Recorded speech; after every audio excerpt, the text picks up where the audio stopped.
नमस्कार दोस्तों, GDS competition में आपका स्वागत है। आज हम एनसीईआरटी क्लास 8 चैप्टर 9 कवर करेंगे, जिसमें राष्ट्रवाद का उदय है।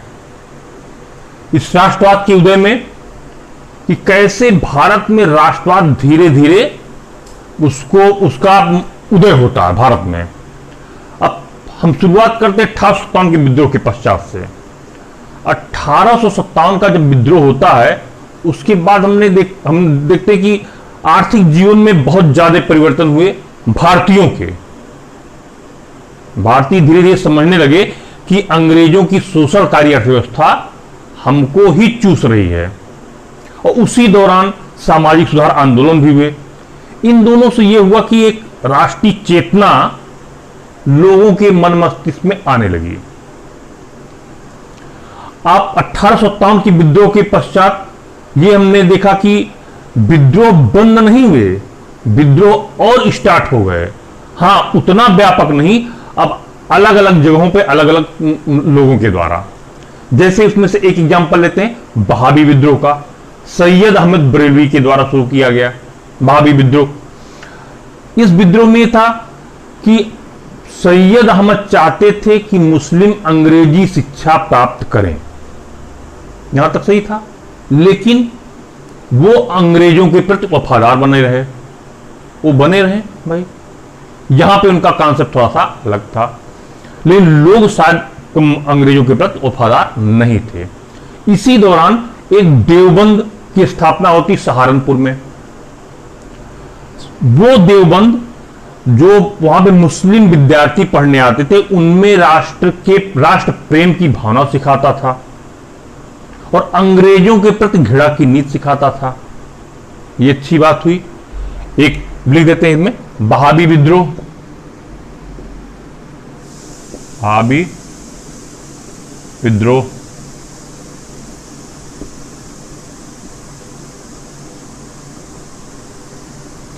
सेकंड पे आप आ जाते हैं कूका आंदोलन।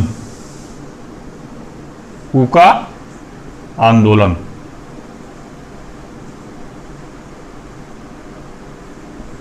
ये क्या था भाई?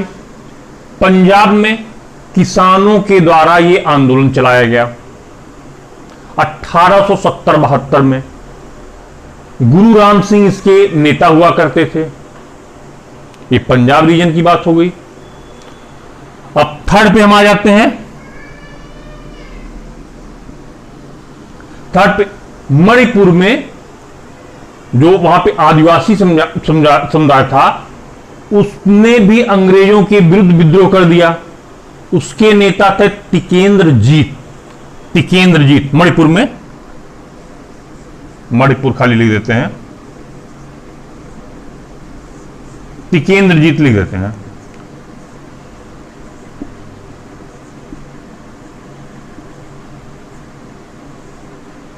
बाबा राम सिंह, बाबा राम सिंह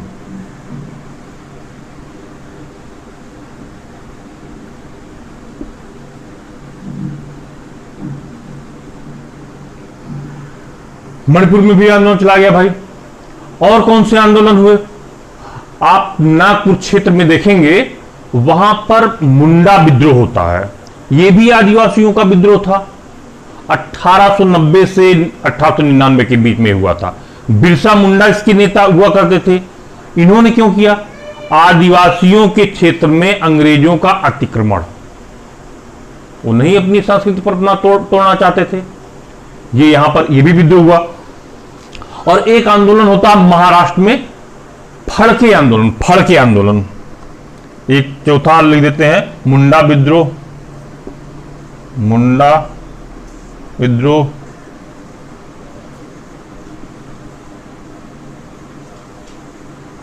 पांचवा लिख देते फड़के आंदोलन।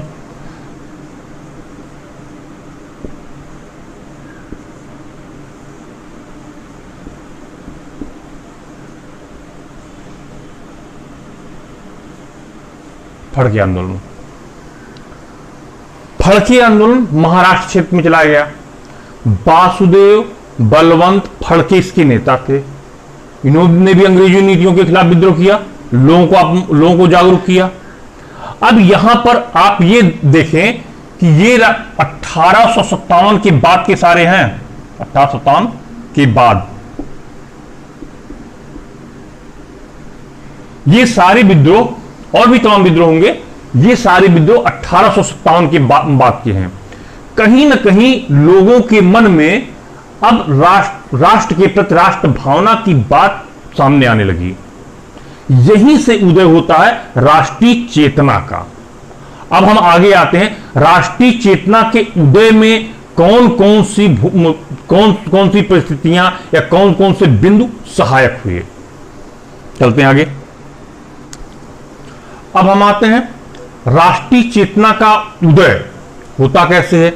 हमने यह पॉइंट लिख दिया है, राष्ट्र चेतना, राष्ट्रवाद के लिए राष्ट्रीय चेतना का उदय होना बहुत आवश्यक है। जब चेतना आएगी तभी राष्ट्रवाद आएगा। अब उसमें से पहले पॉइंट पे हम चलते हैं, भारत में विविधता में एकता। भारत में बहुधर्मी, बहुजाति, बहुभाषाई देश रहा है आदिकाल से लेकर आज तक। हां, अब इसी में कुछ कॉम्प्लेक्सिटी आ जाती है तो अलग अलग खंडों में विभाजित होता रहा है प्राचीन काल में भी। लेकिन आप दो शासकों का एग्जाम्पल लें, सम्राट अशोक, सम्राट अकबर। इन दोनों ने सामाजिक सहिष्णुता के द्वारा इस विविधीकरण को एकीकृत करने का प्रयत्न किया। उसके पश्चात और बाकी शासकों में ये लक्षण नहीं पाए गए। अब आप जब अकबर के बाद मुगल काल के बाद जब जाते हैं, मुगल काल का पतन होता है उसके बाद जब जाते हैं तो भारत को देखते हैं कि छोटे छोटे खंडों में विभाजित हुआ रहता है। अब यहीं पर इस राष्ट्रीय चेतना से विविधता में एकता अब आती है कि नहीं, अब हमारा दुश्मन अंग्रेज हैं, हम लोग आपस में नहीं हैं। अगर हम लोग आपस में हो जाएंगे तो हम लोग ऐसे विखंडीकृत रहेंगे, क्योंकि हम सभी का शोषण उन लोगों ने किया है। दुश्मन का दुश्मन दोस्त होता है, ठीक है। हालांकि हम लोग दुश्मन के दुश्मन तो है नहीं फिलहाल, ऐसी कोई बात नहीं है, लेकिन क्योंकि हम एक राष्ट्र में रह रहे हैं और हम सभी लोगों का शोषण, हिंदू, मुस्लिम, सिख, ईसाई, चाहे जिस जाति चाहे जिस धर्म के लोग हैं, उन सभी का शोषण। ऐसा तो है नहीं कि मुस्लिमों ने खाली अंग्रेजों ने खाली हिंदुओं का शोषण किया, मुस्लिमों का शोषण किया, या बौद्धों का शोषण किया, या सिखों का शोषण किया। उन्होंने हम सबका शोषण किया।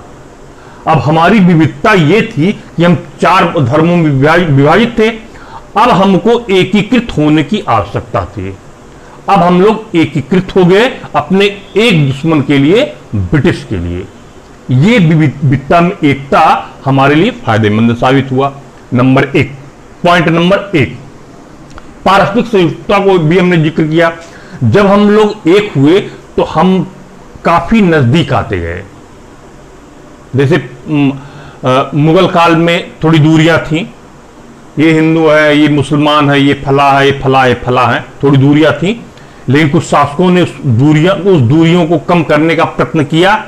निसंदेह ऐसा नहीं है कि दूरियों को कम करने का प्रयत्न नहीं किया, लेकिन अब हम चूंकि जब हमारा दुश्मन बहुत बड़ा हो गया है तो हमको, अगर हम लोग प्रेम से रहेंगे नहीं, सामाजिक सहिष्णुता हमारे अंदर आएगी नहीं, तब तक हम उसको बीट नहीं कर सकते हैं। यहां पर हम लोगों ने पारस्परिक सहिष्णुता की भावना को अडॉप्ट किया। ब्रिटिश विरोध उनकी शोषणकारी नीतियों से, जैसे हमने बताया, आर्थिक जो नीतियां थी उनकी, वो कहीं ना कहीं हमारे लिए, हमारे भविष्य के लिए, हमारे बच्चों के लिए एकदम ही उल्टा थी। और हमको बाध्य किया जाता था उनके अनुरूप कार्य करने के लिए, उनके अनुरूप फसल उपजाने के लिए, उनके अनुरूप किसी फैक्ट्री में काम करने के लिए। कुल मिलाकर शोषणकारी नीतियां उनकी थी। इस वजह से ब्रिटिशों के प्रति विरोध होते चले गए। ये तीसरा पॉइंट हो गया। चौथा पॉइंट, आर्थिक परिवर्तन। उस दौरान ब्रिटिशों ने कुछ आर्थिक परिवर्तन भी किए।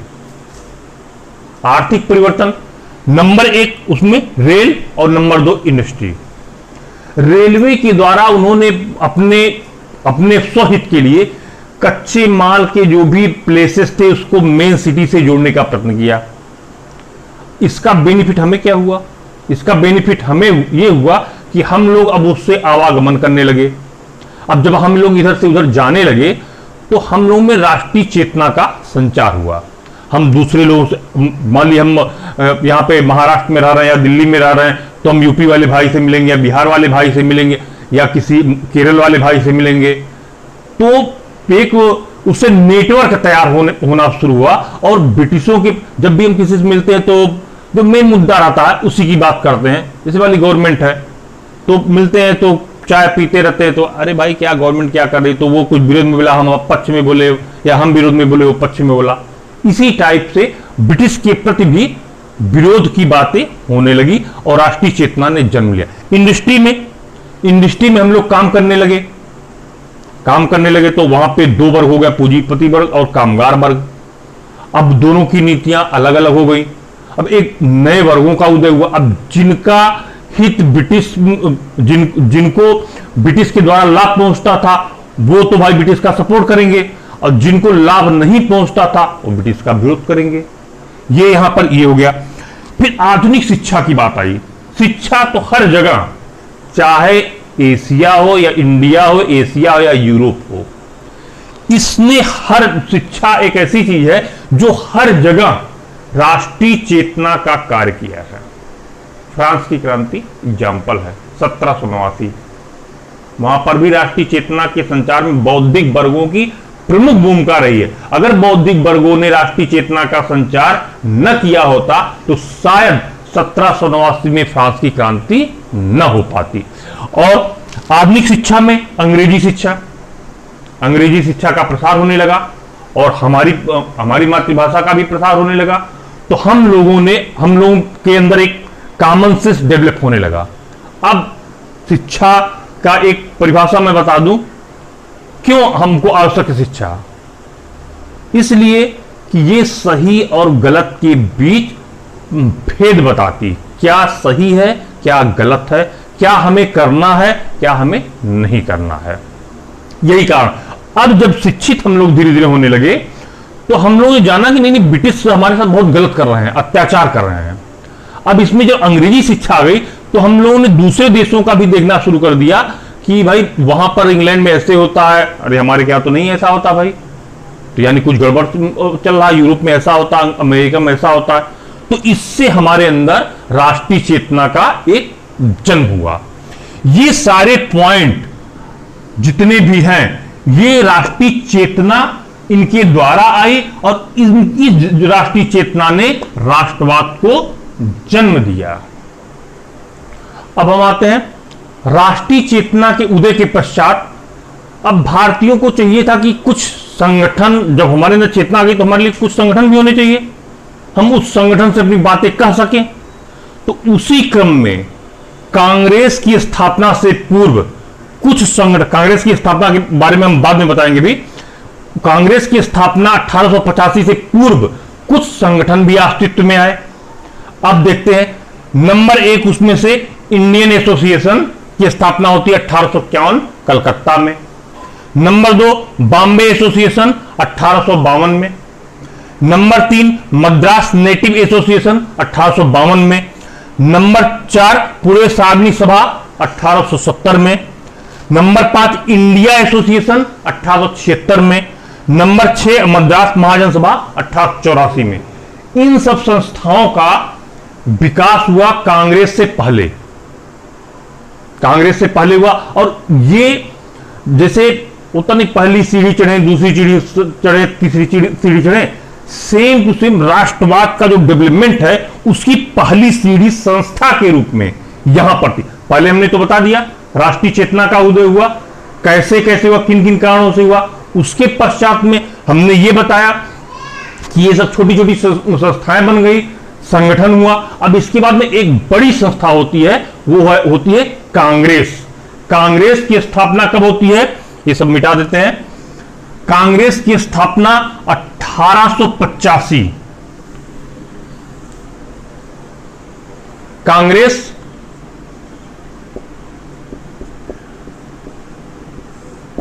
1885 में इस संस्था की स्थापना होती है। आज भी वही कांग्रेस है। 1885 में स्थापना होती है। इसकी स्थापना बंबई में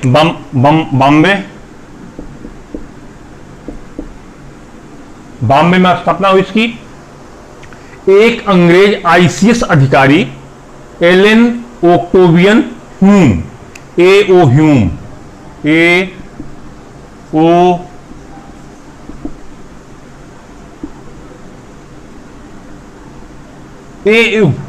ह्यूम ने कांग्रेस की स्थापना की और इसके प्रथम अध्यक्ष थे W.C. बनर्जी। जितनी संस्थाओं का भी हमने नाम बताया है, इस कांग्रेस के नाम बताए, लगभग आपके सारे कंपटीशन में पूछे जा चुके हैं, ये ध्यान दीजिएगा।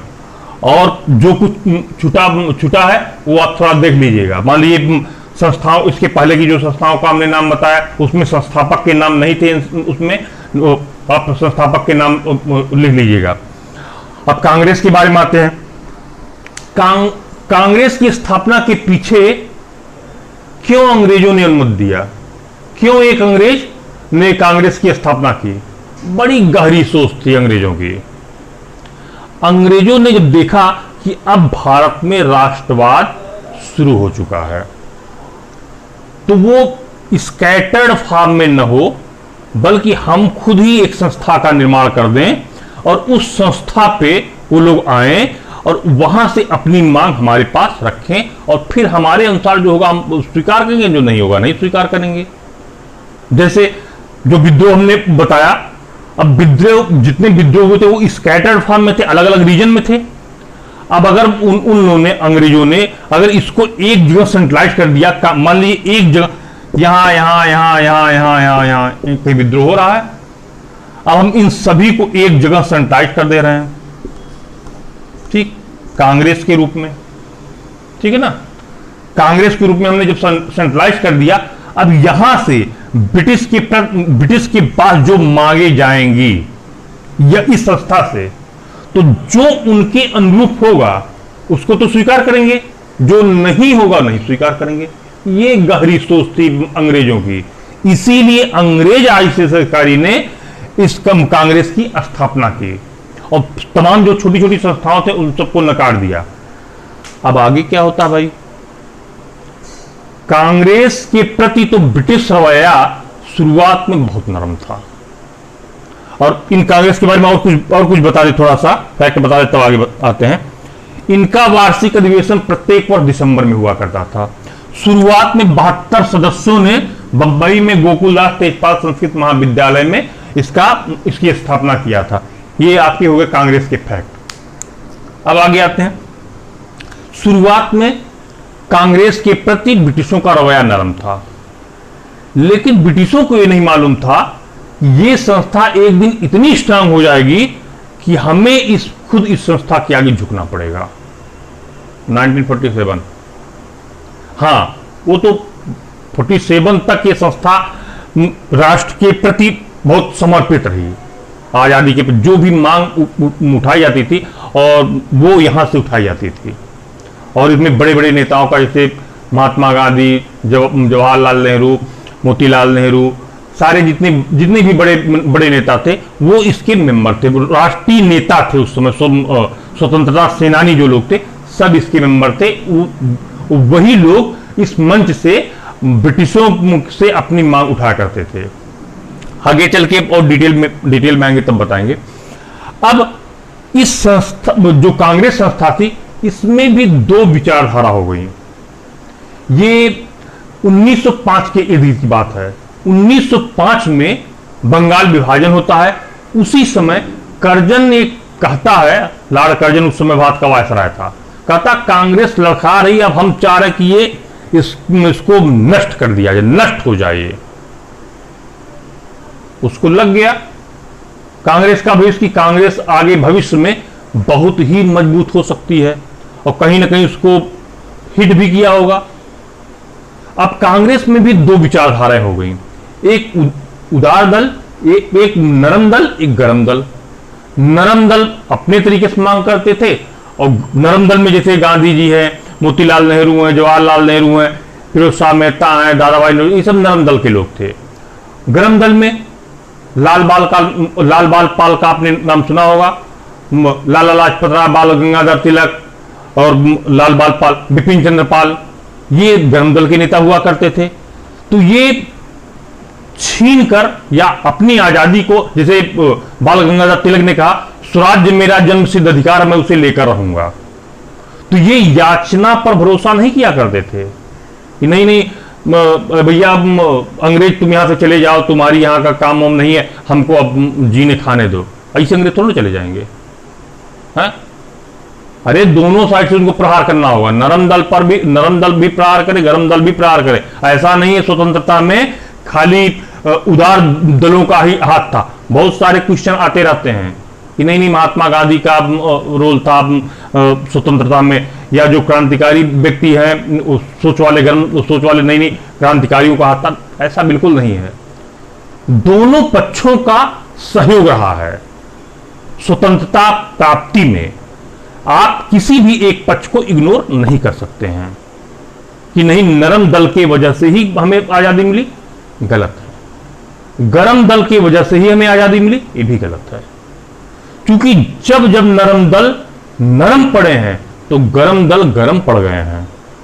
ध्यान दीजिएगा, पूरे राष्ट्रवाद की मैं बात बता रहा हूं, पूरा विश्लेषण बता रहा हूं, पूरे राष्ट्रीय आंदोलन का विश्लेषण बता दे रहा हूं कि ये दोनों पक्ष साइमल्टेनियसली, एक पक्ष जब डाउन होता था तो दूसरा पक्ष उठ जाता था, दूसरा पक्ष डाउन होता था तो पहला पक्ष उठ जाता था। यह है हमारी आजादी मिलने का एक हकीकत, जिसको हम लोग जो डिस्कशन करते हैं, हम लोग कभी कभी बायस्ड होकर डिस्कशन करते हैं। बायस्ड होकर डिस्कशन नहीं किया जा सकता है। निरपेक्ष रूप से आप कोई बात का मूल्यांकन करें तो हाँ हो सकता है कुछ गरम दल की जो नीतियां थी या क्रांतिकारी समूह की जो नीतियां थी निसंदेह गलत हो सकती हैं। मैं ये नहीं कह रहा कि गलत नहीं हो सकती हैं, गलत हो सकती हैं, क्योंकि वो क्रांतिकारी समूह हिंसा का समर्थन किया करता था और जो उदार दल वाले थे वो हिंसा का समर्थन नहीं करते थे। ये हो सकता गलत हो, लेकिन अगर ये कहा जाए कि नहीं स्वतंत्रता मिलने में किसी एक व्यक्ति का हाथ है तो ये गलत है। अब ये आपका आ गया राष्ट्रवाद का उदय, यहां से प्रारंभ हो जाता है। कांग्रेस की स्थापना के पश्चात 1905 तक हमने जो थोड़ा बहुत बताया, इसमें किताब में तो नहीं लिखा हो लेकिन हमने थोड़ा बताया और विश्लेषण जो प्रस्तुत किया वो ध्यान से समझिए, बहुत ध्यान से समझने की आवश्यकता है उसको, और पूरा होलिस्टिक मैंने हल्का सा एक प्रकाश डालने का प्रयत्न किया। आगे चल के और हम बताएंगे जब चैप्टर अभी ये चैप्टर आया नहीं है, इसका मैं थोड़ा सा इसको स्लाइटली बता दिया हूं। आज का ये राष्ट्रवाद का उदय जो चैप्टर है वो यहीं पे समाप्त होता है।